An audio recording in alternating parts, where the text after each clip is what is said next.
This book club is like all about, central Pennsylvania and authors from here. So can you just tell us about like your ties to Pennsylvania, central Pennsylvania, what brought you here, that sort of thing? Sure. I came here 23 years ago now for a job teaching at Dickinson College, and I've stuck around.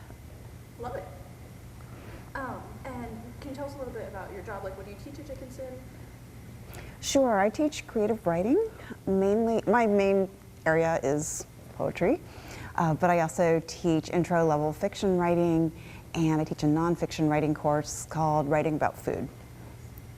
And can you tell us like a little bit about your journey to becoming an author? Did you always want to write? Is it something that you just sort of started, or how'd you get there? I always wanted to write. I was a kid who went to the library a lot. I always read, and I think I was 6. I'm pretty sure I was 6, and I just decided I want to write books. I didn't know what genre those books would be in. I didn't know there were poets, really. The poetry seemed, I think as it's viewed by a lot of people, as something kind of remote and ancient. I was used to novels. I thought that's what I would write. But over time, I think we just discover what our strengths are. And much as I wanted to write in a more popular genre, poetry was the one in which I work best. And you've had 3 or 4 books published. Can you just talk a little bit about those, like either what they're about or just your publishing journey? Sure. So I have now 5 books of poems, and I would say some of them are collections that happened, as in I just kept writing and I didn't know what I was building. And I would say maybe 2 of them I was very clear as to what I wanted to accomplish. And I think that's the nature of creative writing, that you're often exploring something that you don't quite understand. If you already understand it, there's no point in writing a poem about it. So my most recent collection is called Peach State, and it's very concerned with Atlanta, the state of Georgia. And there are some poems in living quarters about food, and Peach State became almost entirely about food. It's interesting to be able to look back and see what was brewing, because of course I don't know what's coming next.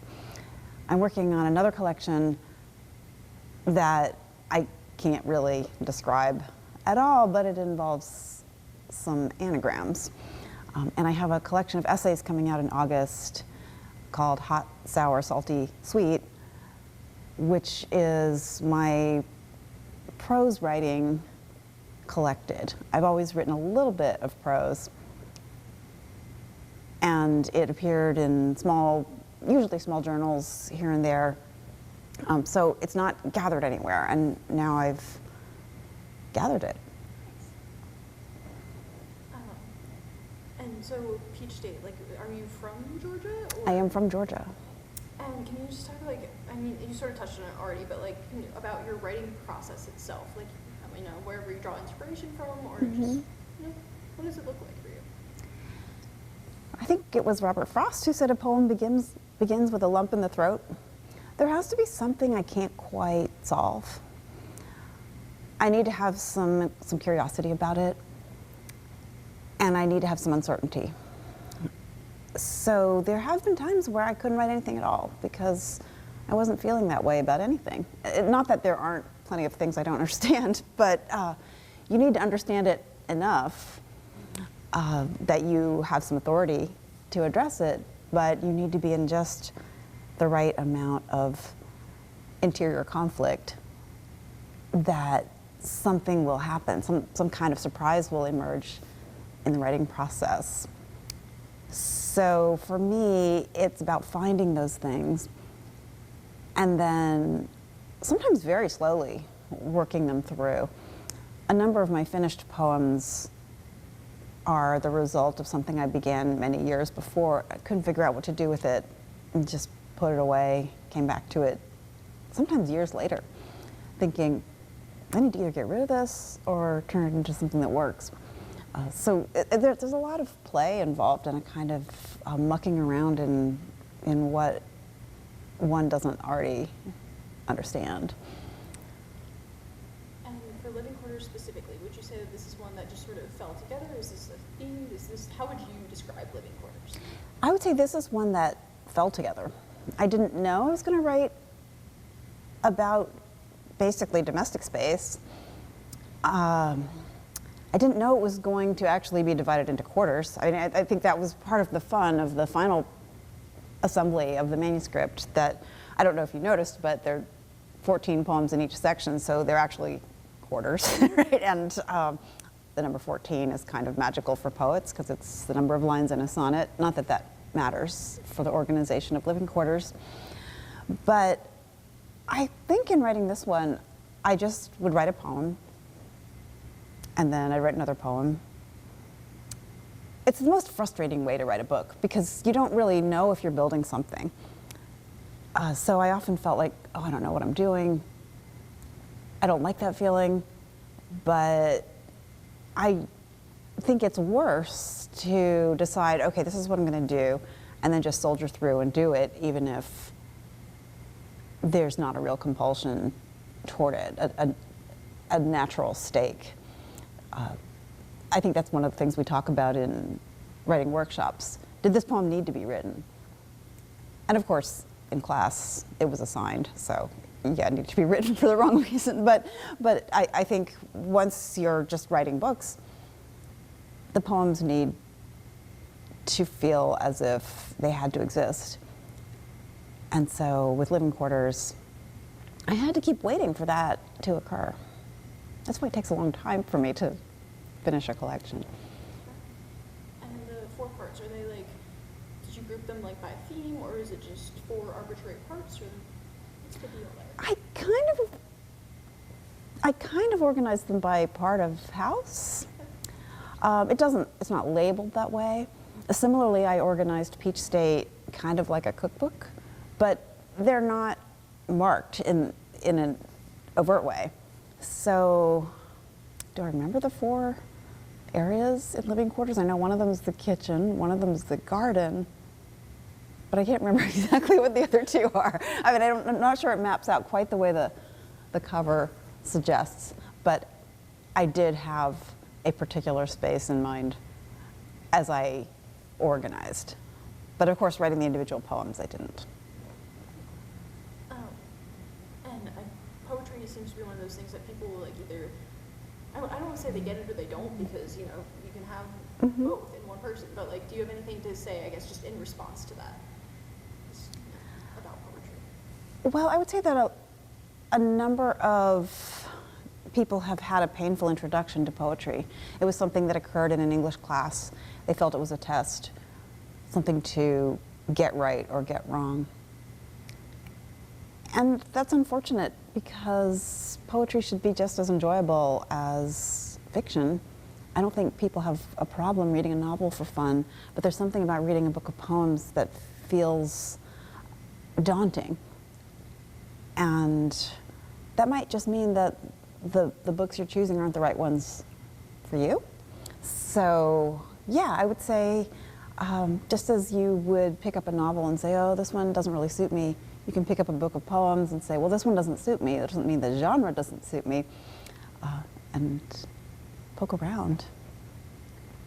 I kind of found myself doing that when I started living quarters. I was like, not that I found it hard to read or anything, but I was like trying to like rest, like, reading from it. I was like, okay, just enjoy it for a minute. Like, just let yourself like sink into it. Like, right. It's poetry. It's supposed to be enjoyed. Yeah, very cool. And can you just talk a little bit about like, do you have any plans for future books, or just as it comes? Well, I am working on, as I mentioned a little while ago, another collection of poems, and that one I've really allowed to occur. I do have some ideas about what I want it to do, but the way those things have happened hasn't been anything like what I expected. I found myself writing about mythological characters from Greek and Roman tradition. And I was picking them for an arbitrary reason, that their names had something in common with my name. But that was kind of the element of randomness I like to throw in. I think that happens a lot in creative process, that something just crosses your path and then you associate with it and see what happens. But it also then just kind of put me in the land of those myths and led me to other myths regardless of what the character's name was. I've also, in the same manuscript, got a bunch of poems with the same title. I think there are 8 of them. They're all called East Asian Studies. I spent most of college in the East Asian Studies department, always sort of intending to get over to the English department, but there was just another course I wanted to take and another course I wanted to take. I wanted to take language, and of course with language, you either continue or you stop, so I kept continuing. And I think I was just fascinated by the discipline. I didn't know it was one.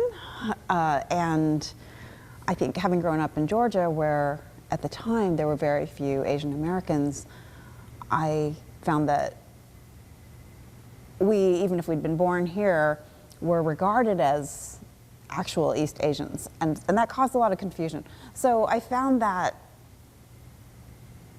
area of study, East Asian studies, to be fascinating, because it was just, I think part of me just thought, how is this a field, right? And of course it is.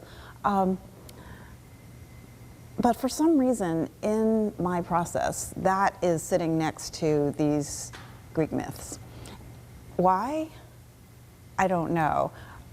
It could be that when I was growing up, I loved studying languages, always did. And it makes sense that language is the thing I care about, and the language I got most into was Latin. So I think probably around the same time that I was thinking about East Asian studies, I had a lot of immersion in these myths. So maybe it's really just about the intellectual things that formed me. And do you have any advice for either like somebody who wants to be an author or a professor, or maybe a professor/author? Go to the library a lot. Go to readings. And I think, and I'm probably not, like, I can't really talk to being a professor in the sense of being a scholar. I can only talk about being in the sort of practitioner creative arts area, and I think that's very different. I'm not very systematic, and I think if you want to get a doctorate and become an expert in something, you have to be systematic. So I'm in an area where I can kind of read what strikes me at the time, and it doesn't matter if I don't cover everything. So I guess it depends on which thing you want to be. I think writing is really just a matter of reading and writing. It doesn't matter where you do it or what you're doing for a living. I do love being combination professor and writer, because what I do in the classroom is so closely related to what I do the rest of the time. It's nice to have writing be part of my job, even though hours aren't set aside for it in the way they are for classes. And I love having all of the resources of a college, including people who are experts in pretty much any field I need to ask about. So my advice, if somebody wants to be a writer who teaches, is to write, read, and get teaching experience where you can. It's interesting. I think almost every single author we've talked to when I've asked that question and said, like, just read and write. So it's got to be good advice, right? Is there anything else that you wanted to add? I think that was all the questions that I have. Is there anything that you wanted to add? Anything you wanted to cover? I can't think of anything more. I just say thank you for reading Living Quarters. I hope people enjoy it. Did you?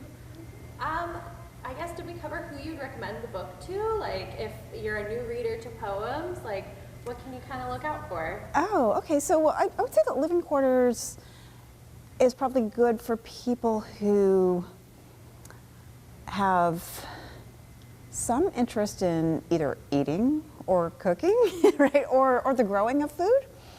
Not that I'm a good gardener, but it's something that I think about in the book. And what else? There are also just poems about life. And in that way, I feel that a book of poems is usually for everybody because it's just about daily experience.